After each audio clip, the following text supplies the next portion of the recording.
नमस्कार मित्रों, आप सभी लोगों का हिंदी मानस विद नेहा में बहुत बहुत स्वागत है। आज हम आचार्य रामचंद्र शुक्ल की इतिहास ग्रंथ से जो आधुनिक हिंदी खड़ी बोली के 4 प्रमुख स्तंभ रहे हैं, मुंशी सदासुखलाल, सैयद इंशा अल्लाह खां, लल्लू लाल और सदल मिश्र, हम इन्हीं के जीवन परिचय को और आचार्य शुक्ल ने इन लोगों के बारे में कौन से प्रकथन रखे हैं, इसको अच्छे से पढ़ेंगे। यहाँ से परीक्षा में ज्यों के त्यों प्रश्न पूछ लिए जाते हैं। उम्मीद करेंगे कि आपको यह वीडियो सहायता प्रदान करे कि आप अपनी तैयारी अच्छे से करें। इसके साथ ही जो लोग इस चैनल पर पहली बार आए हैं, इस चैनल को सब्सक्राइब करके हमारा सपोर्ट ज़रूर कर दें। सबसे पहले मुंशी सदासुखलाल नियाज़ के बारे में आचार्य शुक्ल ने कहा है कि ये दिल्ली के रहने वाले थे। इनका जन्म संवत 1803 और मृत्यु 1881 में हुई।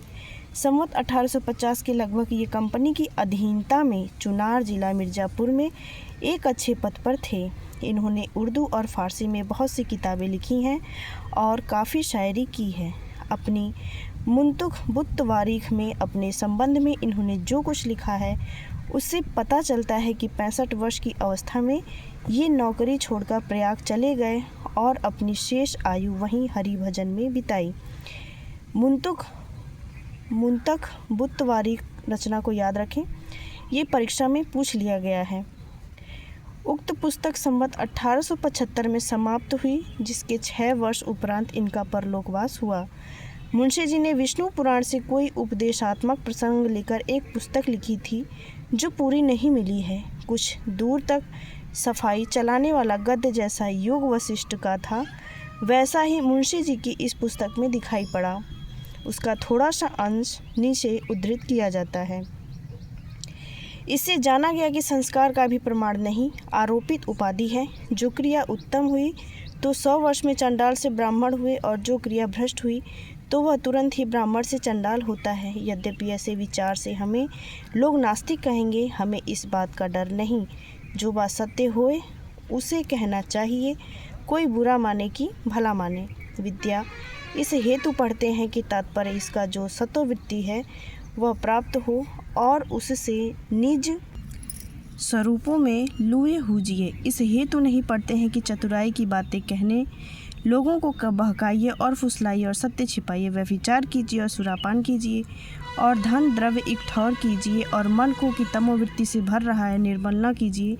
तोता है सो नारायण का नाम लेता है, परंतु उसे ज्ञान तो नहीं है। मुंशी जी ने यह गद्य न तो किसी अंग्रेज अधिकारी की प्रेरणा से और न किसी दिए हुए नमूने पर लिखा। वे एक भगवत भक्त आदमी थे। अपने समय में उन्होंने हिंदुओं की बोलचाल की जो शिष्ट भाषा चारों ओर पूर्वी प्रांतों में थी प्रचलित पाई, उसी में रचना की। स्थान स्थान पर शुद्ध तत्सम संस्कृत शब्दों का प्रयोग करके उन्होंने उसके भावी साहित्यिक रूप का पूर्ण आभास दिया। यद्यपि वे खास दिल्ली के रहने वाले अहलैज बान थे, पर उन्होंने अपने हिंदी गद्य में कथावाचकों, पंडितों और साधु संतों के बीच दूर दूर तक प्रचलित खड़ी बोली का रूप रखा, जिसमें संस्कृत शब्दों का पुट भी बराबर रहता था। इसी संस्कृत मिश्रित हिंदी को उर्दू वाले भाषा कहते थे। अब यहाँ पे गौर करने वाली बात यह है कि जो संस्कृत मिश्रित हिंदी है और जो उर्दू भाषी लोग थे, वो जिस बोली में या जिस हिंदी में संस्कृत के शब्द रहते थे, उर्दू वाले उसे ही भाषा कहते थे, जिसका चलन उर्दू के कारण कम होते देख मुंशी सदासुख ने इस प्रकार खेद प्रकट किया था। अर्थात जब जिसको भाषा बोला जा रहा है, जब उर्दू प्रचलित हुई तो इस भाषा का महत्व कम होने लगा और इसका प्रयोग कम किया जाने लगा। तब मुंशी सदासुख को इससे बहुत बड़ा दुख हुआ और उन्होंने दुख प्रकट किया था। रस्म और रिवाज भाखा का दुनिया से उठ गया। आप पुराने प्रश्न पत्रों को उठाकर देख लें, ये कई सारी परीक्षाओं में पूछ लिया गया है कि ये किसके द्वारा बोला गया है। तो इसमें आपको कहीं ना कहीं उनका खेद दिखाई दे रहा है कि जो रस्म रिवाज है, भाखा अर्थात भाषा, और भाषा कौन सी, जो हिंदी संस्कृत मिश्रित शब्दों से बनी हुई हो, दुनिया से उठ गया, अर्थात उसका जो प्रयोग है वो बहुत कम हो गया है। सारांश यह है कि मुंशी जी ने हिंदुओं के शिष्ट बोलचाल की भाषा ग्रहण की, उर्दू से अपनी भाषा नहीं ली। इन प्रयोगों से अब बात स्पष्ट हो जाती है, स्वभाव करके वे दैत्य कहलाए, बहुत ज़्यादा चूक हुई। उन्हीं लोगों से बन आवे हैं जो बात सत्य होए। काशी पूरब में है, पर यहाँ के पंडित सैकड़ों वर्ष से होएगा आवता है, इस करके आदि बोलते चले आते हैं। ये सब बातें उर्दू से स्वतंत्र खड़ी बोली के प्रचार की सूचना देती हैं। यहाँ पे आचार्य शुक्ल बता रहे हैं कि जो पूर्वी प्रदेश के जो शब्द हैं वो कहीं ना कहीं पहले से ही विद्यमान थे, और जब ये सब बातें उर्दू से स्वतंत्र खड़ी बोली में मिश्रित हुए तो कहीं ना कहीं वो खड़ी बोली के जो पैर हैं वो जम चुके हैं, इस बात की सूचना देने लगे। दूसरे आधार स्तंभ हैं इंशा अल्लाह खां। उर्दू के बहुत प्रसिद्ध शायर थे जो दिल्ली के उजड़ने पर लखनऊ चले आए थे। इनके पिता मीर माशा अल्लाह खां कश्मीर से दिल्ली आए थे, जहां वे शाही हकीम हो गए थे। मुग़ल सम्राट की अवस्था बहुत गिर जाने पर हकीम साहिब मुर्शिदाबाद के नवाब के यहाँ चले गए थे। मुर्शिदाबाद में ही इंशा का जन्म हुआ था। जब बंगाल के नवाब सिराजुद्दौला मारे गए और बंगाल में अंधेरा मचा, तब इंशा जो पढ़ लिख कर अच्छे विद्वान और प्रतिभाशाली कवि हो चुके थे, दिल्ली चले आए और शाह आलम दूसरे के दरबार में रहने लगे। वहाँ जब तक रहे अपनी अद्भुत प्रतिभा के बल से अपने विरोधी बड़े बड़े नामी शायरों को ये बराबर नीचा दिखाते रहे। जब गुलाम कादिर बादशाह को अंधा करके शाही खजाना लूट कर चल दिया, तब इंशा का निर्वाह दिल्ली में कठिन हो गया और वे लखनऊ चले आए। जब संवत 1855 में नवाब शहादत अली खां गद्दी पर बैठे, तब ये उनके दरबार में आने जाने लगे। बहुत दिनों तक इनकी बड़ी प्रतिष्ठा रही, पर अंत में एक दिल लगी की बात पर इनका वेतन आदि सब बंद हो गया और इनके जीवन का अंतिम भाग बड़े कष्ट में बीता। संवत 1875 में इनकी मृत्यु हुई। इंशा ने उदय भान चरित, जिसका दूसरा नाम रानी केतकी की कहानी है, और कई सारी परीक्षाओं में ये कभी मिलान के रूप में आ जाता है तो कभी क्रम के रूप में आ जाता है, पूछा गया है। संवत 1855 और 1860 के बीच लिखी होगी। कहानी लिखने का कारण इंशा साहब यूँ लिखते हैं, एक दिन बैठे बैठे यह बात अपने ध्यान में चढ़ी कि कोई कहानी ऐसी कहिए कि जिसमें हिंदवी छूट और किसी बोली का पुट ना मिले, तब जाके मेरा जी फूल की कली के रूप में खिले।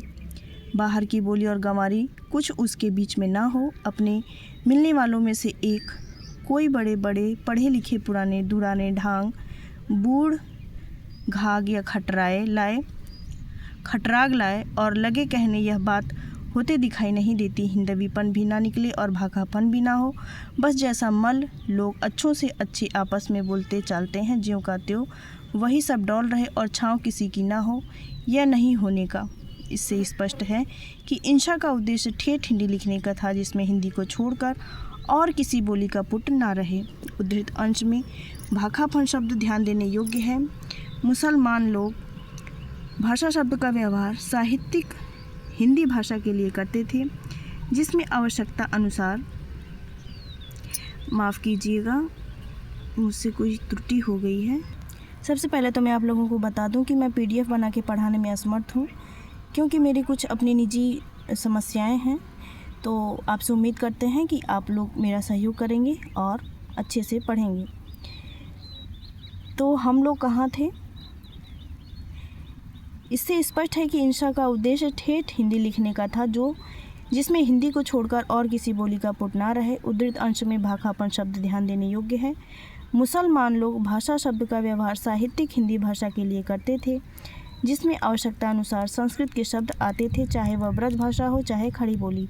तात्पर्य यह है कि संस्कृत मिश्रित हिंदी को ही उर्दू फारसी वाले भाषा कहा करते थे। भाखा से खास ब्रज भाषा का अभिप्राय उनका नहीं होता था, जैसा कुछ लोग भ्रमभ्रष्ट समझते हैं। जिस प्रकार वे अपनी अरबी फारसी मिली हिंदी को उर्दू कहते थे, उसी प्रकार संस्कृत मिली हिंदी को भाखा। भाषा का शास्त्रीय दृष्टि से विचार न करने वाले या उर्दू की ही तालीम खास तौर पर पाने वाले कई पुराने हिंदी लेखक इस भाखा शब्द के चक्कर में पड़कर ब्रज भाषा को हिंदी कहने में संकोच करते हैं। खड़ी बोली का झंडा लेकर घूमने वाले स्वर्गीय, ये बहुत इंपॉर्टेंट लाइन है, अयोध्या प्रसाद खत्री चारों ओर घूम घूम कर कहा करते थे कि अभी हिंदी में कविता हुई कहाँ। सूर तुलसी बिहारी आदि ने जिसमें कविता की है वह भाखा है, हिंदी नहीं। संभव है इस सड़े गड़े ख्याल को अब भी कुछ लोग पढ़े हों। यहाँ पे आचार्य शुक्ल ये कहना चाहते हैं कि जिस प्रकार अयोध्या प्रसाद खत्री ने बाकी सब अवधि ब्रज बाकी जो कविता की भाषा थी उसे नकार दिया कि यह खड़ी बोली नहीं है, इसी प्रकार के जो बुरे ख्याल हैं, इन ख्याल को पालने वाले कहीं ना कहीं आज भी हैं। लेकिन ये गलत बात है। हिंदी का जो प्रारूप है वो प्रदेश के अनुसार भले बदल गया है, लेकिन जो प्रमुख हिंदी भाषी राज्य हैं वहाँ की सारी भाषा को मिला दें अगर, तो कहीं ना कहीं उनका व्याकरण और बाकी सब चीज़ें एक दूसरे से तालमेल खाती हैं और वे सभी हिंदी भाषा के अंतर्गत ही आती हैं। इंशा ने अपनी भाषा को 3 प्रकार के शब्दों से मुक्त रखने की प्रतिज्ञा की है। बाहर की बोली अर्थात अरबी, फारसी, तुर्की, गंवारी का मतलब ब्रज भाषा अवधि, भाखापन अर्थात संस्कृत के शब्दों का मेल। इस बिलगाव से आशा है ऊपर लिखी बात स्पष्ट हो गई होगी। इंशा ने भाखापन और मुअल्लापन दोनों को दूर रखने का प्रयत्न किया, पर दूसरी बला किसी न किसी सूरत में कुछ लगी रह गई। फारसी के ढंग का वाक्य विन्यास कहीं कहीं विशेषतः बड़े वाक्यों में आ ही गया है। ये तो होना ही था। किस प्रकार आप किसी भी जो भाषा एक दूसरे से संबंध है, अगर आप उससे सोचें कि उसे आप अलग रखें, किसी तीसरी भाषा का आप स्वयं गढ़ान कर लेंगे, जो कि संभव ही नहीं है, ऐसे नहीं हो सकता है। सिर झुकाकर नाक रगड़ता हूँ अपने बनाने वाले के सामने, जिसने हम सबको बनाया। इस सिर झुकाने के साथ ही दिन रात जपता हूँ उस अपने दाता के भेजे हुए प्यारे को। यह चिट्ठी जो पीक भरी कुंवर तक जा पहुँची। आरंभकाल के चारों लेखकों में इंशा की भाषा सबसे चटकीली, मटकीली, मुहावरेदार और चलती है। पहली बात यह है कि खड़ी बोली उर्दू कविता में पहले बहुत कुछ मजा हुआ था, जिससे उर्दू वालों के सामने लिखते समय मुहावरे आदि बहुतायत से आया करते थे। दूसरी बात यह है कि इंशा रंगीन और चुलबुली भाषा द्वारा अपना लेखन कौशल दिखाना चाहते थे।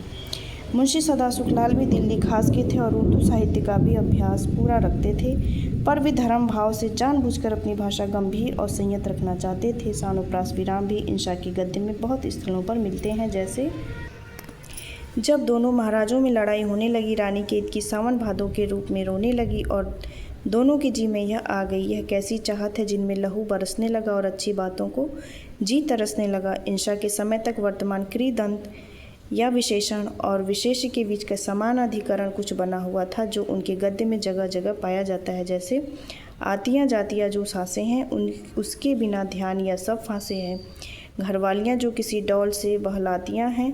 इन विचित्रताओं के होते भी इंशा ने जगह जगह बड़ी प्यारी घरेलू ठेठ भाषा का व्यवहार किया है और वर्णन भी सर्वथा भारतीय रखे हैं।